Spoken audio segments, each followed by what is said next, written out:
welcome back to Undercarriage. I am out here with Russell. I have filmed the S10 before, but I've been also getting a lot of questions about what transmission, what rear end is. So what I'm going to do is go into depth of his build breakdown. I'll let him do a lot of the talking of what it is, where it's come from, and how it's evolved into this beast right now. Because this thing, it's, as you just saw, it's really loud, and it's not no regular S10. So this is Russell. I'll have you go over here, buddy, just so you can see. This is Russell, and that's his, what year is this, 94? 94 S10. When I picked it up, I bought it when I was 16. You know, I'm 33 now, so I've had it since I was really young and stupid, I guess. So regardless, bought it when I was 16. It was originally a 4-cylinder truck. It always had the 5-speed in it, and kind of always had the thought, let's keep it 5-speed because that's what it came with, and you know, it's fun. So I'm sure everyone can agree with that. It's boring just not shifting gears. So we can jump right into it and dig right into it. I've just finished painting it. So that's a Duplicolor shop color, and it's got the just regular base with a clear on it. It's come out actually like a satin finish. I wasn't really expecting it to come out as good as it did because it just more or less it's a toy. Ripping around, not really worried about doing too much crazy shit with it, but you know, it's fun. That's what I built it for. So it's not pretty, but it goes. And a couple of you guys have asked about fitment. Well, it's not bad. I've seen worse. I've seen a lot better. But my biggest issue, and I know a lot of you guys have been asking about it, I've had no fitment issues except for my my headers. I've actually had to get their, I think they're Flowmasters, but they've got the 2 cylinders actually wrap out and around the steering column to give it some clearance, because some guys like to smash them in and you lose a little bit of flow. It just doesn't look very good. And it's kind of hard to see. You got light? Yeah, it's not very easy to see, but the firewall had to get just kind of rolled in. Once I was installing the engine, the very back, all the way down, pretty much, I'm getting in the way here. Very down the back, there was a seam, basically from the firewall to the transmission tunnel. And it just needs to get rolled in. So rolled it in the old-fashioned way, grab a hammer, flatten it out, done. And it fit perfect. And if it is out, I do recommend the cross member that goes directly underneath the engine. Depending on the type of oil filter that you've got or the oil pan that you've got, you're either going to want to cut or dimple the 2 corners of the oil pan cross member down. It got tight. I did end up having to pull the engine out, cut it, redo it again. Bit of a pain, but it's fixed now. Now, what are you running for horsepower numbers? I actually have the numbers sitting over here on the bench. He's got the full chart of dyno numbers. When this thing was originally built, the guys over at I guess at the time it would have been Engines Extra, Benson's. Oh, okay, yeah. Where was it there? They're down on Coleman Street for a little while. And they had a competition with the other Bensons to see who could make the highest horsepower for the cheapest price. I think they cheated because it came out, it's kind of hard to see these are old. It's 433 foot-pounds of torque and 427 horse. The numbers are a little bit better than that. I've done a couple extra things to the engine to kind of bump it up. So I'm guessing around the 440, 450 mark, but don't take my word for it. So I gotta throw it back on a chassis dyno and really see what it does. Now, the questions we've had is, what rear end are you running? Surprisingly enough, it's still an S model rear end, but it's out of a Blazer. It's a 4-wheel drive, 4-door Blazer rear end. Everything fits factory. The factory drive shaft was beefed up, but it's the factory drive shaft, the factory suspension, original brakes would work, but I've obviously beefed them up. And if you look right down from the side, you can see that there's a little bit of overhang from the tires. Some people like it. I'm not a huge fan, but it gives you a bit more back space. It's a little bit of poke. Yeah, If you want to do some backspace and put a bigger tire on it, you can. So eventually at some point I'm going to put some big meats in the back of it so I can really play with it in the drag strip. But for now it's just kind of playing with it. Probably going to see this thing down at Shannonville, sliding it around on the skid pad. But the transmission, what are you running for? I had multiple questions of what transmission is that guy running? Because of the power that this thing was making, I was told multiple times that gut rag transmission, what's the one you got? The T5? I got the NV3500. The NV35, they will work. But, unfortunately, if you start running over 300 horsepower, 350 horsepower, they will not Big work. grenade. They explode. You'll rip the tail stock off of them, you'll shatter the input shaft, and usually they just fall to pieces. This one is a T5, and the gearbox is out of, they put them in Mustangs, they put them in Camaros, and I believe they put them in these trucks, but they weren't the really powerful ones. This is a T5 road class. Oh, okay, the WC. Yeah, hardened gears. Now this is where it gets funny. The flywheel is out of another Camaro. The bell housing is off of like a Chevelle. Mm-hmm. The whole guts of it have kind of been rebuilt, but the tailstock is original S10 tailstock. But it's got all brand new bearings on it, so that ran into some new issues with speedometer, reverse lights, and it took a little bit of finagling, but GPS speedometer, all you gotta do is plug it in, put the antenna underneath the dashboard somewhere, done. The reverse, I had to actually build a detent switch. I had a little ball bearing at the end of a pressure switch so that when the reverse gear pushed onto it, it would throw power all the way through to the back. So power in, power out, now I got reverse lights. And this thing is street legal, guys. 100% street legal. 100% street legal. It passed safety and everything. I can pull out the paperwork and show you if you're really interested. It passed. A few things I'm not too impressed with, big dirty horn button off the steering wheel, but it works. Now, I will be going underneath, and because I've also had, what about clearance for the exhaust? It's tight. It's really tight. Coming down through the firewall, through the engine area, is really tight on the driver's side. Yeah. It was so tight that the actual, the external, the pickle fork and the slave cylinder, I had to completely eliminate. Oh, really? So I ended up having to go all internal. It's got I can't remember the brand name. I'm sure you guys are going to want to hear it.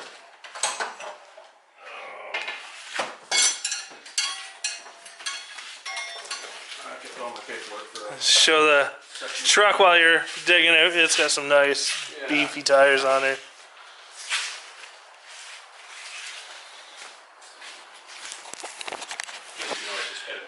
Now, I will be, like I just said, I'm going to crawl underneath. I'm going to have Russell go up and down the road so you guys can hear her drive by. And this is going to be a start off of a new series of me doing interviews with people that build cars. I want to do some interviews with drifters, motorcycle riders. Like, Russell also has this sweet motorcycle over here. You can't have it. He keeps saying I can't have it, but one day it will be mine, maybe. But, like I said, this is going to kick off my new... Oh, we got the Dixie behind us. Oh, yeah. Yeah, I'm going to have to blur that out when I'm editing. But this is going to be a new series of me going around interviewing people, and Russell he's one of my best friends. He's playing guinea pig right now. He's going to be the guinea pig, so... There it is. I found it. So it's a Howe Racing Enterprise internal slave cylinder plus throw-out bearing. If you guys want the part numbers, there it is. Right there. That is actually probably one of the nicest, easiest things to install. You're going to want to do it outside of the truck, or if you're really good at separating the engine and putting it back together, because I have to take it apart. It's got shims that you actually put between the throw-out bearing and the actual springs. So this one only had to do 30 thou, so it was 2 shims. It was really easy to do it. Put it all together twice on my bench, threw it in the engine, done. Yeah. And there's no adjusting. I think that's my issue with my drift car is that I didn't shim it, so I think it might be a little off. Yeah. But it's no big deal. You'll figure it out. But I'm gonna probably go do a drive-by, have him go up and down the road so you guys can hear what it sounds like. And then what we'll do is we'll bring it back. I'm gonna jack it up. Eventually, Russell's gonna get a hoist in here. Eventually, when he can find a decent one. Yeah. But we're gonna jack it up, put it on the stands, and then I'll crawl underneath so you guys can see what's going on.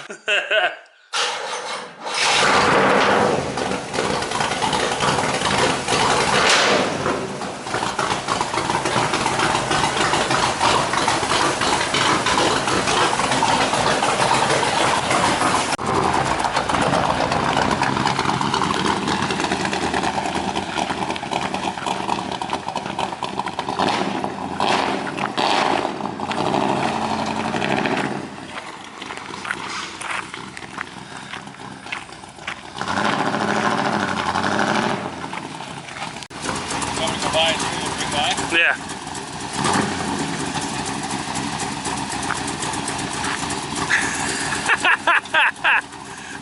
Barefoot driver.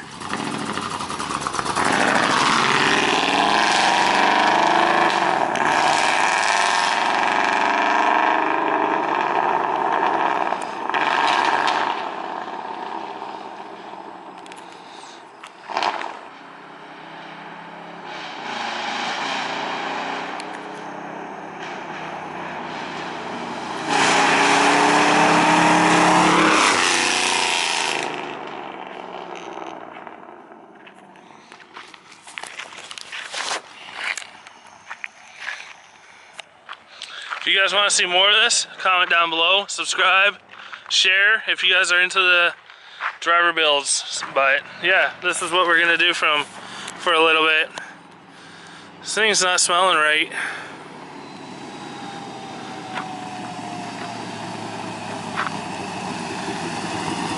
Still not smelling right. Oh, it's sweet on it. Yeah.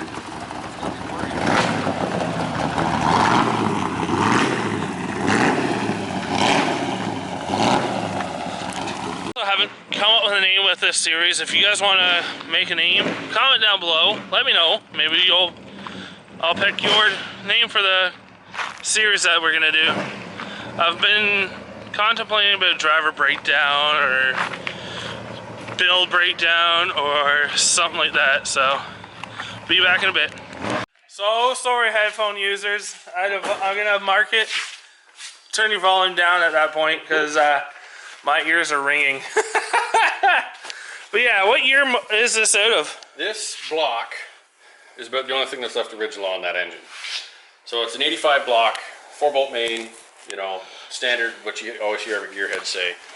But it's got the all aluminum E-Tech E-Tech fast burn Edelbrock heads, Edelbrock Performer air gap intake, Edelbrock 650 double pump. It's carbureted too. And all the guts. We've got an Edelbrock cam in it. I can't remember the specs on it. It's huge. Obviously, you heard it. Hyper Pro, high compression pistons, Eagle rotating assembly, full roller valve train, and they claim it can rev to about 7,800 RPM. But on the dyno sheets, it starts to drop off about 6,500. So Yeah. there's no real point to take it to that. I've actually pushed it to 72, 73 once, scared the crap out of myself, and let off. So, but yeah, everything, distributor is MSD Pro Billet. It's got an MSD Blaster 2 coil. The rad was a little bit of an issue to try and figure out. You're not going to be able to get away with a stock rad, period. There's no way to get around it. So I picked it up right off Amazon.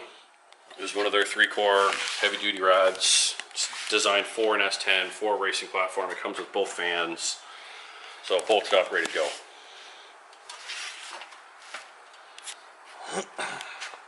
My ears are still ringing. It's loud. Still ringing. It's loud. It's hard to quiet this thing down. I've tried. He does have straight pipes. It's got catalytic converters in it. That's what made it legal. I had to have caps on it. I thought about putting dumps in it, but I don't really think I need to. It's loud enough. It does the trick. It gets done. But yeah, it's not bad for a a 94 S10 that he's owned Since I was 16. almost his whole life. Yeah, pretty much. But you guys wanted more in depth of what his truck's about. We're gonna jack it up here in a second. I'm gonna slide underneath to show you guys the clearance and all that fun crap, and then be end of it, I guess. We've done a drive-by and everything, so now I can't hear my radio. We'll be right back, guys. I can crawl into the other side too and point out some stuff. Let's crawl under this thing for you guys. Now, the light's not the greatest. As you see, we're working with a flashlight. So, there's the T5. And we'll go up this way. That's that reverse switch I was telling you about that I had to make. So it's a little bearing that gets pushed on. It's a little bearing that sits in the end of a momentary pressure switch. So you can see power in, power out. It was, once I figured it out, it wasn't too bad. It was pretty simple. But if you look here, there's your clearance for one exhaust. It's tight, but it will make somewhere. It will make it. A little bit of clearance. Oh, is it? Oh, we got clearance. Tiny, tiny, tiny little bit, but it will make it. And over there, ooh. Yeah, a little bit of leaky. Yeah, I remember when those valve covers were leaking? Yeah. Yeah, it's still cleaning up after that mess. And then the exhaust. She's tight. Now, that's the original S10 transmission? Or drive shaft. I've got bigger yokes put on it to help hold it, bigger U-joints. But essentially, yeah, it's the original one that came with the truck. So it's all steel. The guy told me that the body of it should hold up, but you know, we just upgraded to some bigger yokes.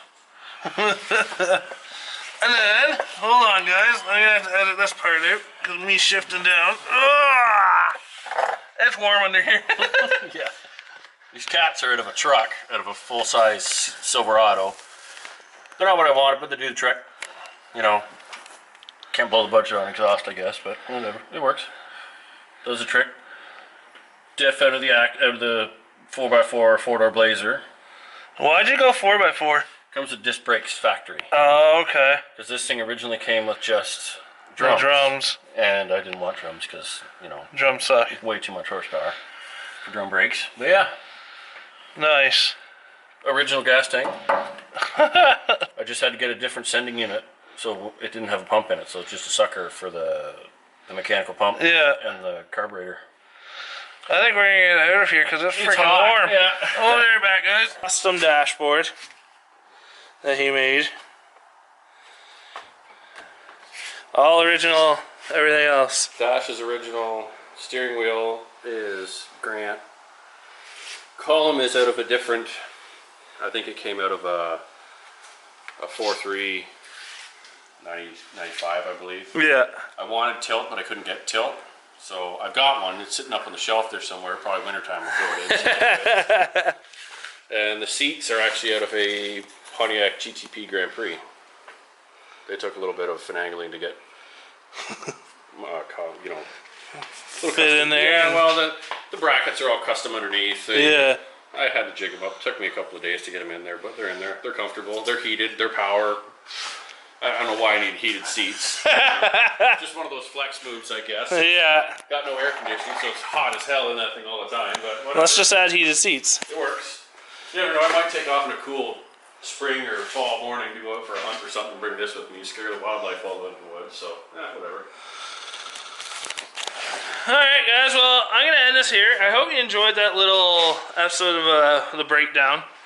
Now, next one, I don't know when it's going to be because I haven't contacted anyone yet, but I want to thank Russell. Thanks for having me. And thank him for showing us a sweet freaking truck. You'll see me around.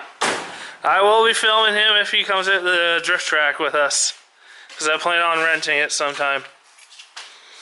So, anyways, don't forget to like, comment, share, and subscribe, and I will see you guys on the next one. Later, guys.